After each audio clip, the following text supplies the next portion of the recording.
Hello అండి. So మనకి ఏపీలో NEET PG 2025 counselling stay vacancy round అయితే స్టార్ట్ అయిపోయింది ఆల్రెడీ. కన్వీనర్ కోటాకి సంబంధించి, అదే కాంపిటెంట్ అథారిటీ కోటాకి సంబంధించి వెబ్ ఆప్షన్స్ కూడా స్టార్ట్ అయ్యాయి. ఈ 24కి క్లోజ్ అవుతున్నాయి. సో ఇప్పుడే రీసెంట్గా మనకి ఇందాకే మేనేజ్మెంట్ కోటాకి సంబంధించిన నోటిఫికేషన్ కూడా రిలీజ్ చేశారు. సో అది ఏంటి, దాని డీటెయిల్స్ ఏంటి అనేది ఒకసారి మనం తెలుసుకునే ప్రయత్నం అయితే చేద్దాము. సో ముందుగా ఇక్కడ చూసుకున్నట్లయితే stay vacancy round web options notification under management quota seats 2025-26 అనమాట. సో దీనికి డేటు టైము ఎప్పటి నుంచి ఎప్పటి వరకు ఇచ్చారు అని అంటే సో 23rd 8 o'clock నుంచి, ఈవినింగ్ 8 o'clock నుంచి 25th ఆఫ్టర్నూన్ 3 PM వరకు మనకి టైం ఇవ్వడం జరిగిందనమాట. సో ఈ లోపల అంటే ఇప్పటి వరకు ఎవరెవరైతే రిజిస్టర్ చేసుకొని రెడీగా ఉన్నారో సో దానికి సంబంధించిన ఒక ఎలిజిబిలిటీ లిస్ట్ కూడా దీంట్లో డిస్ప్లే చేయడం జరిగింది. నేను ఈ లింక్ కూడా మన వీడియో కింద డిస్క్రిప్షన్లో షేర్ చేస్తాను. సో ఇది మీరు చెక్ చేసుకోవచ్చు. సో ఈ లిస్ట్లో ఉన్న వాళ్ళంతా కూడా ఈ స్టే వేకెన్సీలో ఆప్షన్స్ పెట్టుకోవడానికి ఎలిజిబులే. సో వీళ్ళు కొత్తగా రిజిస్టర్ చేసిన వాళ్ళు అయ్యి ఉండొచ్చు, లేకపోతే అంతకుముందు వాళ్ళు కూడా అయ్యి ఉండొచ్చు. సో ఇప్పుడు ఎలిజిబుల్ ఉన్న వాళ్ళంతా కూడా దీంట్లో ఉన్నారనమాట లిస్ట్లో. ఇది ఆల్మోస్ట్ 44 పేజెస్ ఉంది అండ్ 1312 నెంబర్ ఆఫ్ క్యాండిడేట్స్ కూడా దీంట్లో ఉన్నారనమాట. సో ఎవరెవరు దేనికి దేనికి ఎలిజిబుల్ అంటే ఇక్కడ వాళ్ళకి S1, S2, S3 అని మీకు తెలుసు కదా, 3 రకాల కోటాస్ అయితే ఉంటాయి మేనేజ్మెంట్ కోటాలో. S1 management quota, S2 NRI కోటా, S3 ఇన్స్టిట్యూషనల్ కోటా. సో మీరు రిజిస్టర్ చేసుకున్న దాని ప్రకారం మీరు ఆప్షన్ పెట్టుకుని మీరు క్లెయిమ్ చేసిన దాని ప్రకారంగా డిఫాల్ట్గా అందరూ S1కి అయితే ఎలిజిబుల్ ఉంటారు. అండ్ దెన్ S2కి వచ్చేసరికి NRI కోటా ఎవరైతే ఎస్ పెట్టుకున్నారో వాళ్ళకు డాక్యుమెంట్స్ అన్ని వెరిఫికేషన్ అయిపోయిన తర్వాత వాళ్ళకు కూడా ఇక్కడ ఎస్ అని ఉంటుంది.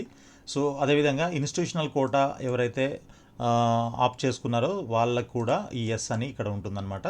సో మీరు ఈ వీటిల్లో అంటే మీరు దేంట్లో ఎస్ అని ఉందో వాళ్ళంతా కూడా దానికి సంబంధించినటువంటి ఆప్షన్స్ అవైలబుల్గా ఉంటాయి. దాంట్లో మీరు ఆప్షన్స్ అయితే పెట్టేసుకోవచ్చు. S1, S2, S3 కూడా. S3 అయితేనేమో డైరెక్ట్గా మీరు ఇన్స్టిట్యూషన్ కోటాలో సీటు ఆల్రెడీ మాట్లాడుకొని ఉంటారు కాబట్టి మీరు ఆ ఒక్క పర్టికులర్ కాలేజీలో మీరు మాట్లాడుకున్నటువంటి స్పెషలైజేషన్ ఏదైతే ఉంటుందో ఆ ఒక్క ఆప్షన్ పెట్టుకుంటే సరిపోతుంది.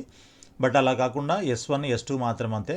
S1 ఆప్షన్స్ అదేవిధంగా S2 ఆప్షన్స్ కూడా మీరు ఆప్షన్స్లో పెట్టుకోవచ్చు అనమాట. సో ఇది మనకి ఎలిజిబిలిటీ లిస్ట్. సో అయితే దీంట్లో ఉన్న వాళ్ళంతా కూడా ఎలిజిబుల్ అయినట్లు. ఈ డేట్స్ చూసుకున్నట్లయితే 25th ఆల్రెడీ స్టార్ట్ అయిపోయింది అనుకుందాం. ఇప్పుడు మనకి 25th మధ్యాహ్నం 3 గంటల వరకు టైం ఉంది కాబట్టి మీరు ఆప్షన్స్ అయితే పెట్టుకోవచ్చు. సో ఆప్షన్స్ పెట్టుకునే ముందు ఇది మేనేజ్మెంట్ కోటా కాబట్టి మీకు 3 lakhs rupees refundable security deposit అయితే పే చేయాల్సి ఉంటుంది. ఒకవేళ మాపప్ రౌండ్లో ఆల్రెడీ పే చేసిన వాళ్ళు ఎవరైనా ఉన్నట్లయితే ఇప్పుడు మళ్ళీ చేయాల్సిన అవసరం లేదు. ఒకవేళ వాళ్ళకి సీట్ వచ్చి ఉంటే వాళ్ళు దీంట్లో ఎలిజిబుల్ కాదు, మీ అమౌంట్ మీకు రిటర్న్ వస్తుంది సీట్ తీసుకున్నట్లయితే. లేదు అప్పుడు పే చేశారు, ఆప్షన్స్ పెట్టారు కానీ సీట్ రాలేదు అని అంటే ఇప్పుడు మీరు ఎలిజిబుల్ అవుతారు అండ్ మీరు మళ్ళీ పే చేయాల్సిన అవసరం లేదు ఈ సెక్యూరిటీ డిపాజిట్. కాబట్టి ఇప్పుడు అసలు ఇంతవరకు సెక్యూరిటీ డిపాజిట్ పే చేయలేదు అండ్ మొన్న రిజిస్ట్రేషన్ కోసం ఓపెన్ చేసినప్పుడు కొత్త రిజిస్ట్రేషన్ చేసుకున్న వాళ్ళు ఎవరైతే ఉంటారో ఇప్పుడు పార్టిసిపేట్ చేయాలనంటే దీంట్లో 3 lakhs రూపీస్ అయితే పే చేయాల్సి ఉంటుంది. ఒకవేళ మీకు సీట్ రాకపోతే మీ డబ్బులు మీకు రిటర్న్ వస్తాయి. సీట్ వచ్చి మీరు జాయిన్ అయినా కూడా మీ డబ్బులు మీకు రిటర్న్ వస్తాయి. ఒకవేళ మీకు సీట్ వచ్చి మీరు జాయిన్ అవ్వకపోతే ఆ 3 lakhs అనేవి ఫోర్ఫీట్ చేస్తారు కాబట్టి మళ్ళీ మీకు రిటర్న్ రావు అవి. ఓకే, సో ఇవి కండిషన్స్ అనమాట 3 lakhsకి సంబంధించి. సో నెక్స్ట్ వచ్చేసి మనకి ఎలిజిబిలిటీ ఎలా అని అంటే ఇక్కడ చూడండి. ఇంతకుముందు ఎటువంటి సీటు తీసుకోకుండా ఇప్పటివరకు ఎవరికి ఎక్కడ సీటు లేదు అలాంటి వాళ్ళంతా కూడా దీంట్లో ఎలిజిబుల్ అనమాట. Whether it is state quota or all India quota లేదంటే డీమ్డ్ యూనివర్సిటీస్లో కానీ ఎక్కడ కానీ మీరు అసలు సీటు తీసుకోలేదు అని అంటే వాళ్ళు మాత్రమే ఎలిజిబుల్ అనమాట దీనికి. ఒకవేళ సెకండ్ పాయింట్ ఏంటంటే ఎవరికైతే సీట్ అలాట్ అయ్యి బట్ జాయిన్ కాలేదు దేంట్లో phase 1 లేదా phase 2 of state quota both CQ and MQ. And అది కాకుండా ఆల్ ఇండియా కోటా అయితే రౌండ్ 1, రౌండ్ 2, రౌండ్ 3లో మీకు సీట్ వచ్చినా మీరు జాయిన్ అవ్వలేదో అలాంటి వాళ్ళు కూడా దీంట్లో ఎలిజిబుల్ ఉంటారు. సో దాని తర్వాత ఇంకొక పాయింట్ వచ్చేసి the candidate who has not registered and no choice locked in the phase 1 or phase 2 or phase 3. So choice lock చేయని వాళ్ళు, okay, who has not registered and no choice locked. Register చేయని వాళ్ళు ఇంతవరకు ఏది phase 1లో కానీ phase 2లో కానీ phase 3లో కానీ అండ్ చాయిస్ లాక్ చేయలేదు వాళ్ళు కూడా ఎలిజిబుల్ అనమాట. సో ఎలిజిబుల్ కాని వాళ్ళు ఎవరు అని అంటే ఇక్కడ మళ్ళీ కొన్ని పాయింట్స్ అయితే ఇవ్వడం జరిగింది.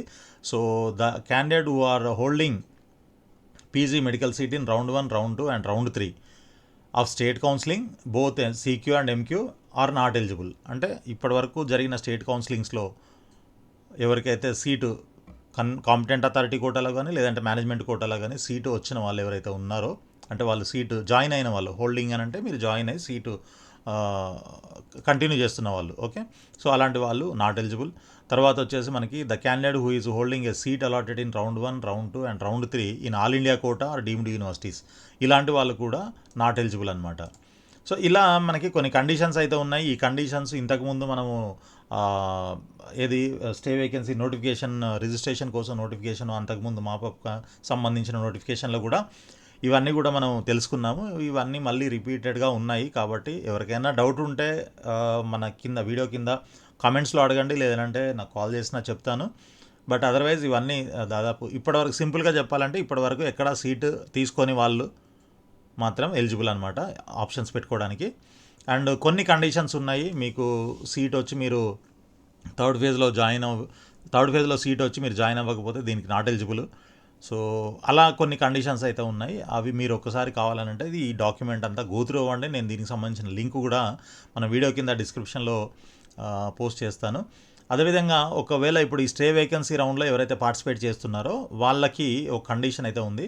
ఏంటి అని అంటే దీంట్లో మీకు సీట్ వచ్చినట్లయితే మీరు తప్పకుండా కంపల్సరీ రిపోర్ట్ చేసి మీరు సీట్లో అదే ఆ కాలేజీలో జాయిన్ అవ్వాలన్నమాట. ఓకే, మీకు అలాట్ అయిన కాలేజీలో సీటు తీసుకోవాల్సిందే. ఒకవేళ అలా మీరు జాయిన్ అవ్వకపోతే, మీకు సీట్ వచ్చి మీరు జాయిన్ అవ్వకపోతే మీ 3 lakhs అనేవి ఫోర్ఫీట్ అవుతాయి. అదేవిధంగా 1 year పాటు మిమ్మల్ని డిబార్ చేయడం జరుగుతుందన్నమాట. ఓకే, స్టేట్ కోటాలు అదే competent authority quota seats and management seats ఈ రెండిట్లో నెక్స్ట్ 1 year దాకా మిమ్మల్ని డిబార్ చేయడం జరుగుతుంది. ఇది ఒక కండిషన్ అయితే ఉంది. కాబట్టి సీట్లు అదే ఆప్షన్స్ పెట్టేటప్పుడు మీరు జాగ్రత్త పెట్టుకోండి. మీకు ఖచ్చితంగా కావాలి, వెళ్తాను, సీట్ వచ్చింది అని అంటే ఖచ్చితంగా వెళ్ళి జాయిన్ అవుతాను అనుకున్నవి మాత్రమే పెట్టండి. మీకు ఏదైతే ఇంట్రెస్ట్ లేదో ఇప్పుడేదో హడావుడిగా పెట్టేసి తర్వాత చూద్దాంలో వచ్చినప్పుడు చూద్దాంలే అనుకోకుండా జాగ్రత్తగా మీరు వెళ్తా అనుకున్నవి, మీకు ఇంట్రెస్ట్ ఉన్నవి మాత్రమే, కాలేజెస్ కానీ బ్రాంచెస్ కానీ మీరు అవి మాత్రమే పెట్టండి, అన్నీ పెట్టకండి. ఏదో ఒకటి పెట్టేసి తర్వాత వచ్చిన తర్వాత మీరు వెళ్ళలేదనుకోండి ఈ కండిషన్ అప్లై అవుతుంది అనమాట. 3 lakhs పోతాయి, తర్వాత 1 year పాటు డిబార్ కూడా అవుతారు. ఇది గుర్తుపెట్టుకోండి. సో తర్వాత మీకు ఒకవేళ సీట్ అలాట్ అయింది అని అనుకోండి, సీట్ అలాట్ అయిన తర్వాత మీరు అలాట్మెంట్ ఆర్డర్ డౌన్లోడ్ చేసుకోవడానికి 49,600 పే చేయాల్సి ఉంటుంది. ఇది మీరు క్రెడిట్ కార్డు, డెబిట్ కార్డు లేదంటే నెట్ బ్యాంకింగ్ ఇలాంటివి ఏదైనా యూస్ చేసుకొని ఈ అలాట్మెంట్ ఆర్డర్ అయితే డౌన్లోడ్ చేసుకోవాల్సి ఉంటుంది. ఇది డౌన్లోడ్ అయిన తర్వాత దెన్ మళ్ళీ మీకు ఈ అలాట్మెంట్ ఆర్డరు, అదేవిధంగా మీకు సంబంధించిన సర్టిఫికెట్స్ అన్నీ ఒరిజినల్ ఒక set, 3 sets xerox, photos, Aadhaar card, pan card, score card ఇట్లాంటివన్నీ ఫొటోస్తో సహా తీసుకొని కాలేజ్కి వెళ్ళి రిపోర్టింగ్ అయితే చేయాల్సి ఉంటుందన్నమాట. సో దానికి సంబంధించి మళ్ళీ మనము తర్వాత అలాట్మెంట్ వచ్చిన తర్వాత మళ్ళీ నేను క్లియర్గా ఎక్స్ప్లెయిన్ చేస్తాను మీకు ఏంటి చేయాలి, ఎలా చేయాలనేది. సో నెక్స్ట్ వచ్చేసి మనకి ట్యూషన్ ఫీజు ఇక్కడ మనకి ఇందాక చెప్పినట్లు దీంట్లో మనకి మేనేజ్మెంట్ కోటా కాబట్టి B cat, C cat, institutional కోటాకి సంబంధించి అది మనం కాలేజ్తో మాట్లాడుకున్న దాన్ని బట్టి ఉంటుంది. అఫ్కోర్స్ అది సి కేటగిరీకి ఉన్నంత ఫీజే ఉండాలి యాక్చువల్గా. బట్ కాలేజీలు ఏంటి అని అంటే కొన్ని కాలేజీల్లో కాలేజీకి ఉన్న రెప్యుటేషన్ బట్టి కానీ లేదంటే కోర్సుకున్న డిమాండ్ని బట్టి కానీ కొంత ఎక్కువ లేదా కొంత తక్కువ కూడా తీసుకునే ఛాన్స్ ఉంది. సో అది పక్కన పెడితే మామూలుగా మనకి బీ కేటగిరీలో ఈ క్లినికల్ డిగ్రీ అయితే 9,93,600 రూపీస్ పే చేయాల్సి ఉంటుంది. బీ క్యాట్ అని అంటే అదే మేనేజ్మెంట్ కోటా అనుకోవచ్చు. సి క్యాట్ అంటే ఎన్ఆర్ఐ కోటా లేదా ఇన్స్టిట్యూషనల్ కోటా 57,50,000 రూపీస్ పే చేయాల్సి ఉంటుంది అనమాట. ఏది క్లినికల్ డిగ్రీ అయితే. ఒకవేళ పారా క్లినికల్ డిగ్రీ అనుకోండి, బీ క్యాట్లో సీట్ వస్తే 3,10,500, ఒకవేళ సి క్యాట్లో వచ్చినట్టయితే 17,25,000 పర్ యానం అనమాట. ఇవన్నీ కూడా పర్ యానం పే చేయాల్సి ఉంటుంది. ఇక అది కాకుండా మనకి ప్రీ క్లినికల్ డిగ్రీ అనుకోండి, బీ క్యాట్ సీట్ అయితే 1,40,000, లేదు సి క్యాట్ సీట్ అయితే 9,20,000 పర్ యానం పే చేయాల్సి ఉంటుంది. ఇవి కాకుండా ఇంకా మనకి మీకు తెలుసు కదా గవర్నమెంట్ కాలేజెస్ ఒక 5 ఉన్నాయి. వీటిల్లో self finance and NRI quota seats available ఉన్నాయి. ఎన్ఆర్ఐ అయితే లేవు అనుకోండి, ఓన్లీ సెల్ఫ్ ఫైనాన్సే ఉంటుంది. కాబట్టి దాంట్లో సీట్ వచ్చినట్లయితే మీకు 9 lakhs పర్ యానం ఉంటుంది. ఇదే ఏ కేటగిరీ ఇది 30,000 ఉంది, మీకు తెలుసు గుర్తుందేమో. సరే ఏ క్యాట్ పక్కన పెట్టేస్తే ప్రస్తుతానికి దీంట్లో అయితే 9 lakhs ఉంది. ఎన్ఆర్ఐ కోటాలో కోర్స్ సీట్స్ అయితే లేవు ఈ సంవత్సరం. మేబీ నెక్స్ట్ ఇయర్కి దీంట్లో నుంచి దీనికి రొటేషన్ చేస్తారేమో. ఎందుకంటే దీంట్లో ఈ గవర్నమెంట్ కాలేజెస్లో ఉండే సీట్లు చాలా తక్కువ, అండ్ దాని రేషియో ప్రకారంగా చూసుకున్నట్లయితే ఎన్ఆర్ఐ కోటాలో ఎటువంటి సీట్ మ్యాట్రిక్స్లో సీట్స్ అయితే లేవు. కాబట్టి అదొకటి గుర్తుపెట్టుకోండి. ఉంటే దీంట్లో ఉంటాయి ఏదైనా ఉంటే. ఓకే, సరే ఉన్నాయా లేదా తెలుసుకోవాలి అని అంటే మనకి మళ్ళీ దానికి సంబంధించినటువంటి వేకెంట్ లిస్ట్ కూడా ఇక్కడ ఇవ్వడం జరిగింది. సో ఇది కూడా మీకు ఈ డాక్యుమెంట్ కూడా నేను పెట్టేస్తాను కింద మన వీడియో కింద డిస్క్రిప్షన్లో, దాంట్లో చెక్ చేయండి. సో ఏ కాలేజ్లో ఏ బ్రాంచ్లో ఏ కోటాలో సీట్ ఉంది అనేది ఇక్కడ క్లియర్గా మెన్షన్ చేశారు. సో S1A S1B తెలుసు కదా, ఇది S1A అని అంటే అన్రిజర్వ్డ్, S1B అంటే లోకల్ అనమాట. సో అన్రిజర్వ్డ్లో S1Aలో ఆల్మోస్ట్ అన్ని జీరో ఉన్నాయి చూడండి, ఎక్కడ కూడా మీకు సీట్ లేవు అని అంటే మొత్తం సీట్స్ జీరో. ఇక్కడ చూడండి టోటల్ కూడా జీరో ఉంది. సో ఇకపోతే మనకి S1B అంటే లోకల్ 85%, ఈ రెండింటికి 85-15 రేషియో ఉంటుంది కదా. సో ఇది 15% రేషియో, ఇది A. B వచ్చేసి 85% రేషియో, కాబట్టి దాంట్లో 57 సీట్స్ ఉన్నాయి. సో కాలేజ్ వైజ్గా బ్రాంచ్ వైజ్గా మీకు ఇక్కడ ఒక్కొక్కటి 1, 1, 2 అలా ఉంటాయి అన్నమాట. అవన్నీ మీరు చెక్ చేసుకోవచ్చు. ఇకపోతే ఓవరాల్గా మనకి S2 అంటే ఎన్ఆర్ఐ కోటాలో 64 సీట్లు ఉన్నాయి. S3లో వచ్చేసి 42 సీట్స్ ఉన్నాయి. సో టోటల్గా 163 సీట్స్ ఉన్నాయి వేకెంట్గా. ఇవి కాకుండా మనకి రిపోర్టింగ్ అయిన తర్వాత మాపప్ ఫేజ్ కౌన్సిలింగ్ తర్వాత రిపోర్టు చెయ్యని వాళ్ళ లిస్టు ఇక్కడ ఇవ్వడం జరిగిందనమాట. సో దీంట్లో ఆల్మోస్ట్ ఒక 50 మంది ఉన్నారు. వాళ్ళ ర్యాంక్, స్కోరు, ఈ డీటెయిల్స్ అన్నీ కూడా ఉన్నాయి. అయితే వాళ్ళు వదిలేసినటువంటి సీట్ ఏంటి అనేది కూడా ఇక్కడ క్లియర్గా మెన్షన్ చేశారు. సో మహారాజా ఇన్స్టిట్యూట్ రేడియాలజీ S1లో ఉంది. S1 అంటే అదే మీకు తెలుసు కదా, S1 బీక్యాట్. సో S2 ఇలా S2 అది S2ఆ S3ఆ ఎక్కడ సీట్ తీసుకోకుండా S3లో తీసుకోకుండా వదిలేయడానికి ఛాన్స్ లేదు, ఎందుకంటే ఆల్రెడీ బుక్ చేసుకొని డబ్బులు కట్టుంటారు కాబట్టి S3 అయితే వదలడానికి ఛాన్స్ లేదు. సో S1 S2లో చాలామంది రిపోర్ట్ చేయకుండా వదిలేశారనమాట. సో వీళ్ళవి 3 lakhs ఫోర్ఫీట్ అవుతాయి వీళ్ళందరివి. ఓకే, దాని తర్వాత 1 year పాటు డివార్ కూడా చేసి ఉంటారు. మరి వీళ్ళు ఎందుకు చేశారో అలా, ఎందుకు రిపోర్ట్ చేయలేదు అని అంటే మేబీ వాళ్ళకి వేరే దగ్గర ఆల్ ఇండియా కోటాలో వచ్చి ఉండొచ్చు, లేదనంటే ఇంకా వేరే స్టేట్లో చూసుకొని ఉండొచ్చు, లేదంటే డబ్బులు సరిపోకపోయి ఉండొచ్చు, టైంకి అందకపోయి ఉండొచ్చు. ఇలాంటివి వేరియస్ రీజన్స్ అయితే ఉంటాయి, కాబట్టి దానికి మనం ఏం చేయలేము. బట్ ఎనీవే వీళ్ళు వదిలేశారంటే రిపోర్టింగ్ చేయకుండా వదిలేశారు కాబట్టి ఇప్పుడు ఎవరైతే స్టే వేకెన్సీలో పార్టిసిపేట్ చేస్తున్నారో వాళ్ళకైతే ఒక మంచి అవకాశం అని చెప్పుకోవచ్చు. ఎందుకంటే దీంట్లో మంచి బ్రాంచెస్ అయితే ఉన్నాయి. Orthopaedic, okay, ophthal, DVL, general surgery, okay, OBG, pulmonology, ortho, OBG, ఇట్లా మనకి చాలా కాలేజెస్లో అయితే సీట్స్ అయితే ఉన్నాయి. అయితే మ్యాక్సిమం దీంట్లో ఉన్నవన్నీ కూడా S1లోనే ఉన్నాయి. S2లో చాలా తక్కువ ఉన్నాయన్నమాట. ఓకే, S2లో తక్కువ ఉన్నాయి. సో మరి ఇవి వదిలేసిన సీట్లు. సో ఇప్పుడు మనకి ఎలిజిబుల్ క్యాండిడేట్స్ లిస్ట్లో 1200-1300 మంది, ఆల్మోస్ట్ 1312 మెంబర్స్ ఉన్నారు. సో ఉన్న సీట్లేమో అక్కడ వేకెంట్ సీట్స్ లిస్ట్లో మనకి 163 సీట్లు ఉన్నాయి. ఇవి ఒక 50 ఉన్నాయి, అంటే ఒక 213 సీట్లు అనుకోవచ్చు. సో ఈ అవుట్ ఆఫ్ ఈ 1312 ఒక 200 మెంబర్స్కి అయితే సీట్లు వచ్చే అవకాశం ఉంది. అది కూడా అందరూ పెట్టుకుంటే, ఏది ఇక్కడ ఉన్న అవైలబుల్ ఉన్నటువంటివన్నీ కూడా. కొంతమంది ఇలాంటివి వదిలేస్తుంటారు, ఏది సైకియాట్రీ, SPM కానీ, లేదంటే ఈ బయో కెమిస్ట్రీ కానీ, తర్వాత అదేంటి ఫిజియాలజీ కానీ, ఇట్లాంటివి ఏదైనా ఇంట్రెస్ట్ లేనివి వదిలేస్తే మేబీ అవి మళ్ళీ మిగలొచ్చు. మళ్ళీ మిగిలితే ఏం చేస్తారు అని అంటే మేబీ స్టే వేకెన్సీ రౌండ్ 2 అని కానీ, స్పెషల్ స్టే వేకెన్సీ రౌండ్ అని కానీ ఇంకొకటి కూడా కండక్ట్ చేసే అవకాశం కూడా ఉంది. ఓకే, కాబట్టి ఇవి మీకు ఏం కావాలనేది మీరు చూసుకొని పెట్టేసుకోవచ్చు.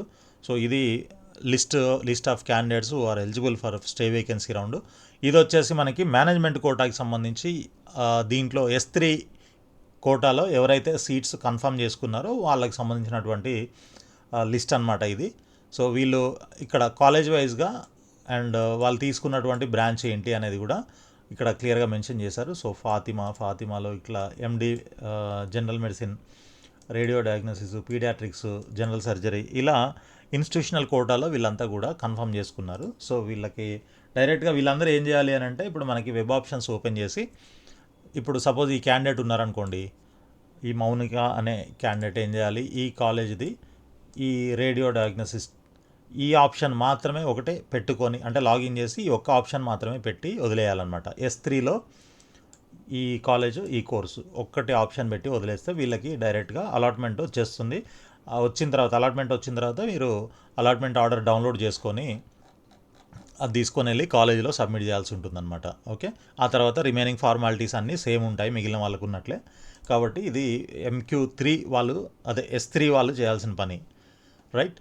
సో ఇక B.CAT C.CAT వాళ్ళైతే మొత్తం అక్కడ మీకు అవైలబుల్ ఉన్నటువంటి ఆప్షన్స్ అన్నీ కూడా ప్రయారిటైజ్ చేసుకొని పెట్టుకున్నట్లయితే మీకు కరెక్ట్గా, అంటే మీ ర్యాంక్ని బట్టి మీకు అవైలబుల్ ఉన్నటువంటి సీట్స్లో నుంచి మీకు మంచి కాలేజ్ కానీ మంచి బ్రాంచ్ కానీ వచ్చే అవకాశం ఉంటుంది. ముందుగా B కేటగిరీ పెట్టండి, తర్వాత NRI కోటా పెట్టుకోండి. లేదు కొన్ని కాంబినేషన్లో కూడా పెట్టుకోవచ్చు అనమాట. ఇప్పుడు B.CATలో ఫర్ ఎగ్జాంపుల్ చెప్తున్నా, B.CAT anaesthesia and NRI quota general medicine, ఈ రెండిట్లో మీకు బెస్ట్ ఆప్షన్ ఏది అనుకుంటున్నారు? అన్ని విధాలుగా ఆలోచించాలి మీరు. ఎలా అంటే, సో ఈ B.CATలో వస్తే ఫీజు ఎంత, C.CATలో వస్తే ఫీజు ఎంత, ఫీజు మీకు ప్రాబ్లం కాదు అని అనుకుంటే మీరు జనరల్ మెడిసిన్ తీసుకుంటారా, అనస్థీషియా తీసుకుంటారా అనేది డిసైడ్ చేసుకొని దేన్ని ముందు పెట్టాలి అనేది ఆలోచించుకోండి. సో B.CAT ఫీజు తక్కువ కదా అని వరుసగా మొత్తం బీలు పెట్టినా కూడా, ఒకవేళ మీరు అరే దీనికంటే నేను NRIలో జనరల్ మెడిసిన్ లేకపోతే OBGO ఏదైనా వస్తే డెర్మటాలజీ వస్తే వెళ్ళేవాడిని కదా అని మీకు అనిపించినట్లయితే దాన్ని ముందు పెట్టండి. ఓకే, ఫీజు ప్రాబ్లం కాదు అని అనుకున్న వాళ్ళు మాత్రమే ఇలా ఫాలో అవ్వండి. లేదు నాకు తక్కువ ఫీజులో B.CATలో వస్తే ఏదైనా వెళ్తాను, ఆ తర్వాత అది ఏది రాకపోతే అప్పుడు NRI కోటాకి వెళ్తాను అనుకున్న వాళ్ళేమో ముందు B అన్నీ పెట్టేసి తర్వాత Cలో ఆప్షన్స్ పెట్టండి.